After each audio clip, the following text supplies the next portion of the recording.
Bugun 30-may 2025-yil.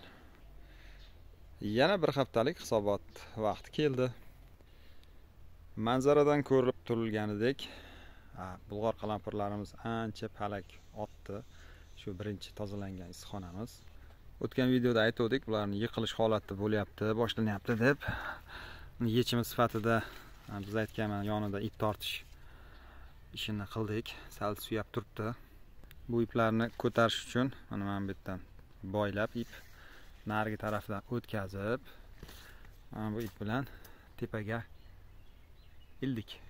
Shu orqali bularni yana ham teparoqqa ko'tarish imkoniyatimiz bor. Shu yon suyagich iplarini ekin o'sgan sari. Mana yana bitta tup barib tashabdi biroz. Buni ham ipini ko'tarishimiz kerak bo'ladi. Bu suyagich iplarni isitish tizimiga bog'ladik ikki tarafga va har 2-3 metrda tepaga ilib ko'tarib chiqdik. Palak aytganimdek yomon emas. O'tgan mana shu haftada 2 marta terdik. Hali unaqa hosil avjiga chiqqani yo'q. Bir safar 12 kilo, bir safar 16 kilo terildi. O'sha mog'orlar hali ham bor. Endi bo'lgancha bo'lsin deyapmiz. Hech qanaqa dori sepmadik. Shunchaki tagidan suv berib turibmiz. Palak chiroyli, ammo hali mevalar unaqa hali ko'p emas. Endi tashqaridan qaraganda ba'zan ko'p ham ko'rinadi, ammo ichkiga qo'l uzatganingizda hali teriladigan mevalar unaqa ko'p emasligi ma'lum bo'ladi. Shuning uchun hozir nima bo'lyapti? Biz o'sha sug'orishda orada bitta toza suv, bitta o'g'itli suv beryapmiz. Ustidan hech qanaqa ishlov berganimiz yo'q, kasalga qarshi ham, boshqa nuqtai nazardan ham. Endi narigi issiqxona haqida ham ma'lumot berib ketaylik. Bu issiqxonaniki ham bir haftada qarang, yana qancha chiroyli bo'lib qoldi palak otib. Faqat bu yilgi xursandchiligimiz to'liq xursandchilikka o'ta olmayapti. Sababi qarang, ko'karib turibdi, chiroyli. Mana yerdan o'lish boshlangan. Negadir mana shu qatorda ildizidan qurib boshladi. Sal suv ko'payganmi? Hali suv ko'paygan deganda unaqa bo'ktirib sug'organ joyimiz ham yo'q, ammo bu o'rtada sal qorayish bor. Mana shu issiqxona sal pastroqda. Narigi issiqxona balandroq, bu yer pastroq bo'lganligi uchun va bu tomchilash tizimini oxirida bo'lganligi uchun bu issiqxonaga suv sal ko'proq ketyaptimi deyman, yoxud hali zax ko'tarilishi ham yuqoriroqmi berdi sal. Mana bu o'rtadagi pushtalar qorayib qoladi sal suv ko'p berilsa. Garchi biz bu yil shuni oldini olish uchun asosiy suv keladigan turbani ikkiga bo'lib bunaqangi kran qo'ydik va sal yopib qo'ydik buni, bu yerga suv kamroq ketsin, nari yog'iga ko'proq suv ketsin deb. Sababi bu yoq hali to'ymagan bo'ladi. Bu taraf o'rtadagi pushtalar zaxlab qolish holatlari kuzatiladi sug'orilayotganda. Shuni me'yorga keltirish uchun biz o'rtaga jumrak qo'yib qo'ydik. Shunga qaramasdan baribir ekinlarda o'lish holatlari bo'lyapti. Ya'ni bu ozgina zax bilan bog'liqmi bilmadim, balki boshqa sababmi. Aytgancha hozir shuni ko'rsak ham bo'ladi. Mana bittasi qurigani. Ko'raychi ildizini.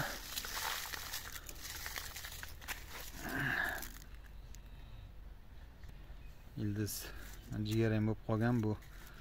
Nima mana bitta yemirilish holati bor. Bu nematoda bilan bog'liqmi? Ancha charchabdi. Har holda namdan bo'lmasa kerak, balki bilmadim.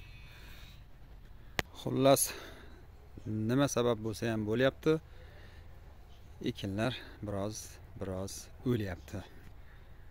Modomiki bu mavsum biz shunaqangi zarba yeyishimiz qismatimizda bo'lsa, baribir hali mavsum bo'yicha xursandchiligimiz unaqa to'liq bo'la olmas ekanda.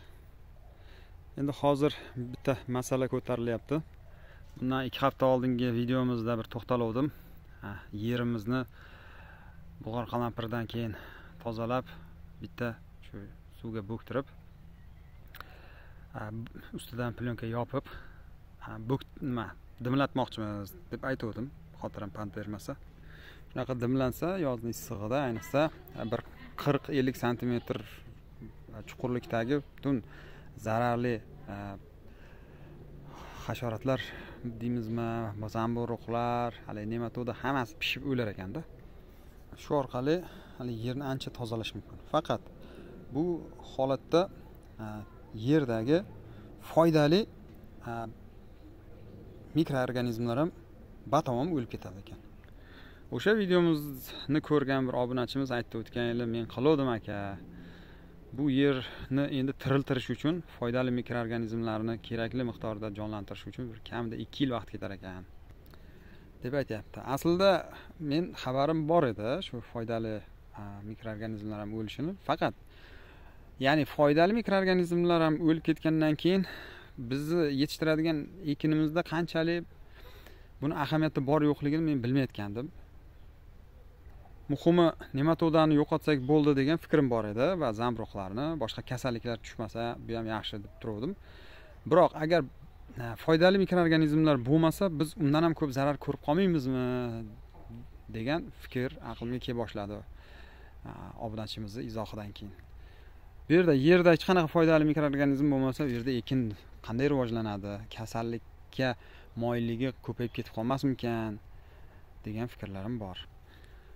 Boshqa tarafdan qaraganda, narigi katta uyimizdagi tomorqamiz asli baland joyda joylashgan edi. Biz bir paytlar uni 1,5 metrlar tuproq surdirib, tagidan yer ochtirib, shunda ekin qilganmiz. Endi 1,5 metr yer ostidagi tuproqda ham unaqa foydali mikroorganizmlar ko'p bo'lmasa kerak ekin uchun, ammo unda ham bo'lgan ekin. Yomon bo'lmagan. To'g'ri, endi 1-2 yil gung solib, yana ham kuchaytirish kerak bo'lgani, ammo birinchi yillar ekkanimizda ham bo'lgan. Uni o'ylasam, demak yerni bir pishirsa bo'ladi, unaqa yo'qotishimiz katta bo'lmas deb ham o'ylayapman. Endi sizlarga savol, mana shu yerni pishirib, yaxshilab dezinfeksiya qilsak, bu yerda birinchi navbatda chuvalchanglar o'lib ketadi, bizga ko'rinib turgan jonzotlardan-da. Boshqa shu mikroorganizmlar ham o'lib ketadi. Shu naqa qilganlar bormi? Ekin ekib ko'rganlar bormi? Bu holatda bizda birinchi chiqishi mumkin bo'lgan muammolar nima bo'ladi? Yoki yerni pishirmaganlik ma'qulmi? Men endi zaharli narsalar ishlatib, o'zimizni ham qiynab, yerni ham zaharlab yotmaylik deyapman-da. Bir marta pishirib, shu nematoddan qutulsak, bu yog'iga biologik preparatlar ishlatsak ham sal ta'siri yaxshiroq bo'ladi deyapman. Hozirgi holatda biologik preparatlar ham endi har holda biz ishlatganlarimiz unaqa zo'r samara bera olmayapti, to'liq. Qisman beryapti, ammo to'liq emas. Bu borada o'zlaringizni fikr-mulohazalaringizni yozib qoldirsangiz va bildirgan fikrlaringiz qolganlarga ham yaxshi ma'lumot bo'lib xizmat qilar edi. Kim bu ishni qilib ko'rgan, nima zarar ko'rgan, nima foyda ko'rgan o'sha yerni pishirib dimlash orqali, tozalash orqali. Men shu joyni aniq bila olmayapman. Ya'ni bu ishni qilgandan keyin foydamiz ko'proq bo'ladimi yoki yo'qotishimiz ko'proq bo'ladimi hozirgiga nisbatan degan joyiga. Bizni qo'llab-quvvatlab turganingiz uchun katta rahmat. Bizni sizdek qadrdon o'zini ekinidek, o'zini tashvishidek biz tashvishlarni qabul qilib, biz bilan xursand bo'ladigan, biz bilan qayg'uradigan obunachilarimiz borligidan xursandmiz. Rahmat.